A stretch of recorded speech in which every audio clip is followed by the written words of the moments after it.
Waktu kita menghadapi pergumulan, tidak usah bertanya berapa lama lagi. Tapi ini yang harus kita lakukan. Yesaya 40 ayat 31, firman Tuhan berkata di sana demikian. Yesaya 40 ayat 31, baca bersama 1, 2, 3. Tetapi orang-orang yang menanti-nantikan Tuhan mendapat kekuatan baru. Mereka seumpama raja wali yang naik terbang dengan kekuatan sayapnya. Mereka berlari dan tidak menjadi lesu, mereka berjalan dan tidak menjadi lelah. Daripada kita bertanya sampai kapan Tuhan, berapa lama lagi Tuhan aku mengalami ini, mending kita menjadi orang yang menanti-nantikan Tuhan, yang berkata, Tuhan, aku menantikan Engkau, aku menantikan pekerjaan tangan-Mu atas hidupku, aku menanti-nantikan Tuhan. Karena ayat ini berkata, orang yang menanti-nantikan Tuhan mendapat kekuatan baru. Ayo nantikan Tuhan dalam hidup kita. Orang yang menantikan Tuhan itu senantiasa punya kekuatan yang baru. Saudara melihat keadaan hari-hari ini, rasanya iman kita mau menjadi tawar. Menghadapi persoalan hidup rasanya tidak ada kekuatan. Tapi orang yang menanti-nantikan Tuhan mendapat kekuatan yang baru.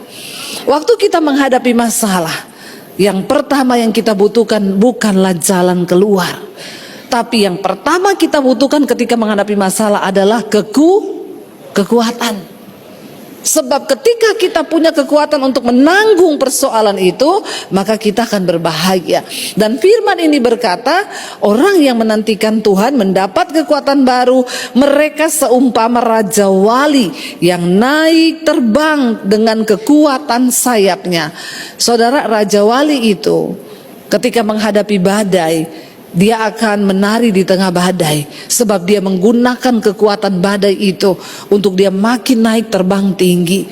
Artinya apa saudara? Kita orang-orang yang di dalam Tuhan, waktu kita menghadapi pergumulan hidup, pakailah pergumulan itu untuk menjadi satu sarana bagi kita, level iman kita naik semakin tinggi. Ibu, saya yakin ibu mungkin kalau tidak kena stroke seperti itu, ibu tidak akan mengerti tentang kebaikan Tuhan. Ibu hanya akan jadi orang yang mengaku percaya sama Tuhan, tapi ibu tidak punya pengalaman pribadi bersama dengan Tuhan. Ketika diizinkan kena stroke, ternyata terlihat iman yang sebenarnya. Dia berkata, Tuhan tuh jahat. Waktu menghadapi persoalan, bayangkan loh, gambarnya Tuhan Yesus mau dilempar loh. Itu kan berarti sudah tingkat tinggi loh itu bu, ya, stresnya.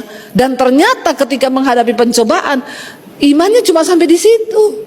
Tapi selama ini ternyata ibu ke gereja kan, bahkan aktif di persekutuan karismatik, ya, bahkan ya mungkin menjadi pemimpin di persekutuan karismatik.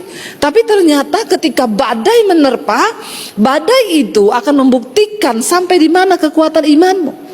Orang yang selalu menantikan Tuhan, dia akan pakai badai itu menjadi satu sarana untuk dia naik lebih tinggi seperti burung raja wali.